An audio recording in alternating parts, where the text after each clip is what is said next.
Roughing the passer, 15-yard penalty, automatic first down. Roughing the passer, 15-yard penalty, automatic first down. So there was a report that came out. I didn't really see anything official, and if you all saw it, please let me know. I saw something on social media that stated that some Texas A&M football players got caught smoking weed in the locker room before a game.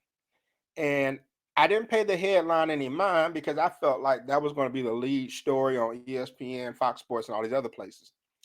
And either I overlooked it or they never reported on it. And even now, I can't really find anything from a reputable website about what may or may not have happened.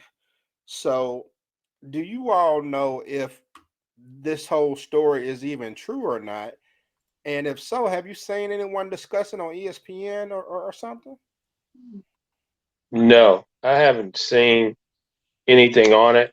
I remember you mentioning something around it, about it, but I hadn't seen anything on ESPN or anything like that. Or anybody, even if you go look under Texas news, I haven't seen anything on that either. So not real sure, if the guys actually did it or not. There was also a report that they had a woman in the locker room as well. I hadn't seen anything on that either. So maybe they're trying to cover it up. Um, I hadn't seen any suspensions with any of the players or any of that stuff. So don't necessarily know what's going on in Texas A&M, but maybe they're just trying to cover it up and move forward. And Ray, I heard there were some players suspended, some freshman players. Now, the rumor that came out of Texas A&M is that they were suspended because they were trying to talk some other players into transferring with them somewhere. I don't know. So it there was some low level confirmation, so to speak, that players were suspended, but I didn't see this story make any real news. Did you?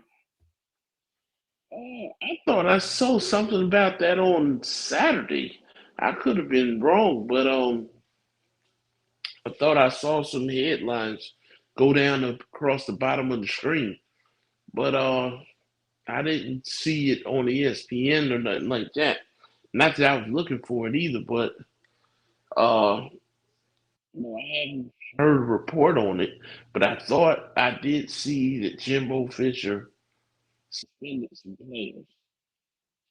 But at the time, I really didn't look at it or pay it no attention. So, but I do think there is some truth in that. But Jimbo has to do something because he's getting his ass smashed. They paid him a lot of money, and he had what the top recruiting class, second highest recruiting class, and you got a record of what 3-5 to 4-4, something like that. So I don't know. I wouldn't put it past him to pay them guys to be in their locker room and smoke that weed so he can suspend them. So you have an excuse to say, well, I had to do what I had to do, or whatever the case may be. But I don't know. I didn't see nothing official on it. Yeah, I just wonder why it wasn't a bigger story. So evidently they've done a good job of keeping it under wraps, whatever may have happened, because no one has any types of. I can't go to. You can search on Google for Texas A&M weed and locker room, and you'll get all these little blog sites come up, but no ESPN, no USA Today, no Sports Illustrated.